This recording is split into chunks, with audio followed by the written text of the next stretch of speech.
Faisons monter une acclamation comme un parfum d'une odeur agréable envers notre Dieu.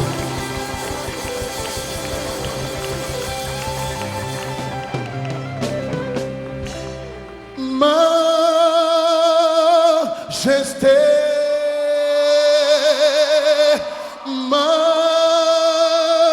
majesté,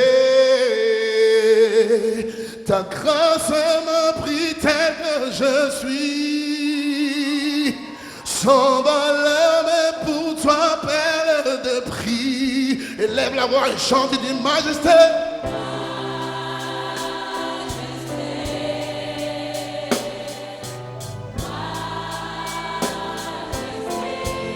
Ta grâce m'a pris,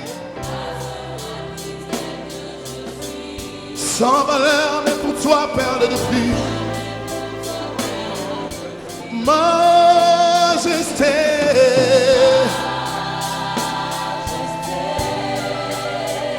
majesté, ta grâce m'a pris,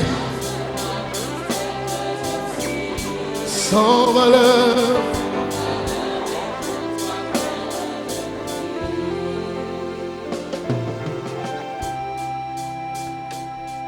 Je ne sais pas, je ne sais dans quel état Dieu t'a trouvé lorsque tu l'as rencontré. Je veux te partager mon histoire. Je ne sais pas où tu étais quand tu as rencontré ton Dieu. Mais je veux te dire pourquoi, quand je le loue, quand je l'adore, plus rien ne compte plus pour moi.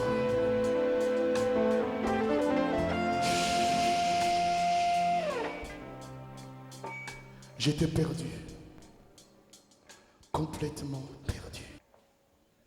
J'ai quitté le Cameroun en 1996 pour la Côte d'Ivoire à Abidjan. Continue de jouer juste les accords, s'il te plaît. Pendant 3 ans, j'étais devenu copain avec le diable. Pendant 3 ans. J'ai ma petite sœur qui est venue me rejoindre à Abidjan pour continuer ses études. Lorsqu'elle m'a vu, lorsqu'elle a vu la vie que je menais à Abidjan, elle m'a posé la question, qu'est-ce qui t'arrive? Est-ce que Rose est là? Elle est là? Elle m'a dit, qu'est-ce qui t'arrive? Je ne te reconnais pas. Je vais vous dire des choses que même ma famille ne sait pas sur moi ce soir. J'ai été complètement livré à la pornographie. Je vivais les mains liées par la pornographie. Lorsque je sortais du cabaret où je travaillais à Trécheville, il me fallait soit ramener une fille. Si je n'avais pas de fille, il fallait que je m'arrête au bord de la route chez les prostituées.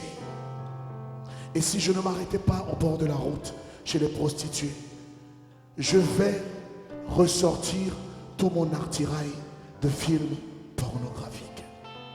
Et je vivais dans cette atmosphère, continuellement dans cette atmosphère,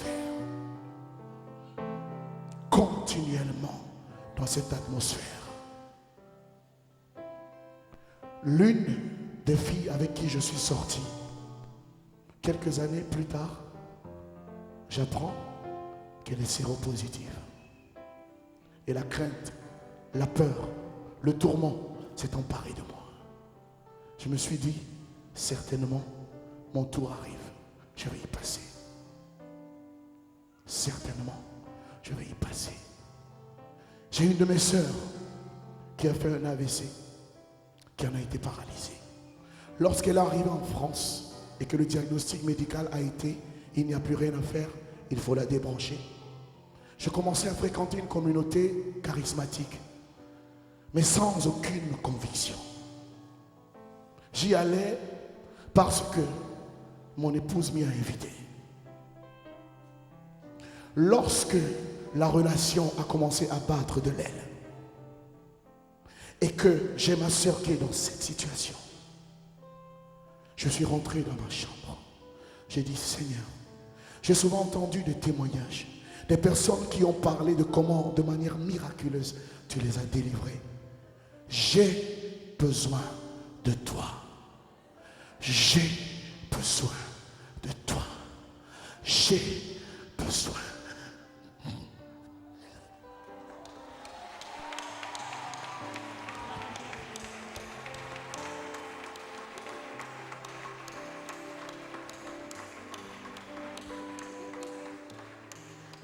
Et Dieu m'a visité ce jour.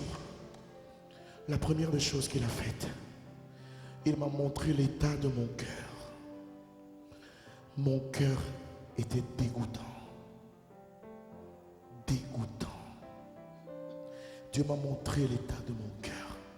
Il était dégoûtant.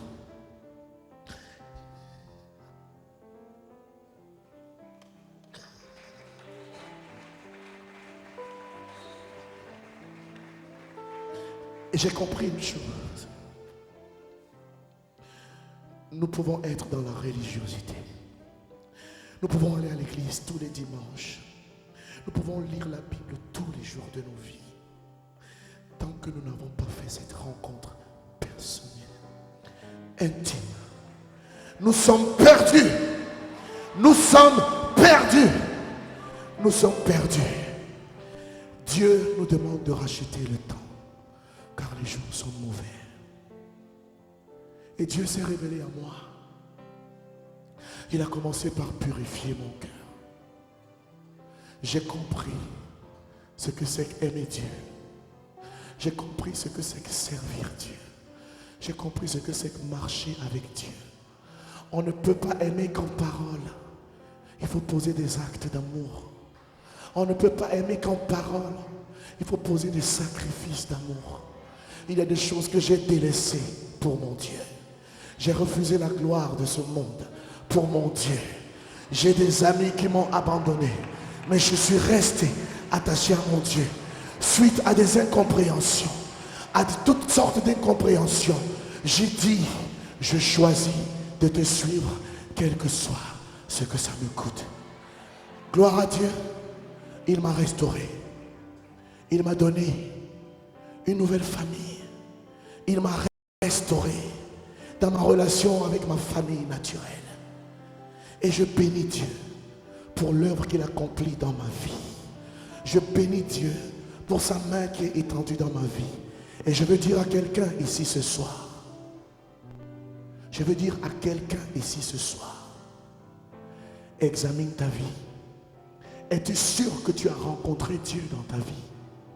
Es-tu sûr qu'il y a un point de démarquage, un point de différence entre la vie que tu menais avant et celle que tu as décidé de vivre depuis que tu as rencontré ton Dieu? Les enjeux sont de taille. C'est une question de vie ou de mort. Ce ne sont pas ceux qui crieront à moi et qui diront Seigneur, Seigneur, n'avons-nous pas fait ceci? N'avons-nous pas chassé les démons en ton nom? Mais c'est ceux-là qui font la volonté de mon Père. Accomplis-tu la volonté de Dieu dans ta vie tous les jours? Je voulais faire mon témoignage. J'avais à cœur de le faire. Tout simplement. Pour que nos regards se tournent vers le Rédempteur. Pour que quelqu'un puisse dire ce soir, oh Dieu, aie pitié de moi, pauvre pécheur que je suis. Je ne savais pas que j'étais perdu.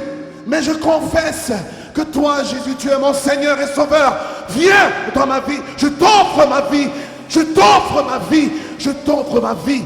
Je t'offre ma vie. Viens et règne sur moi.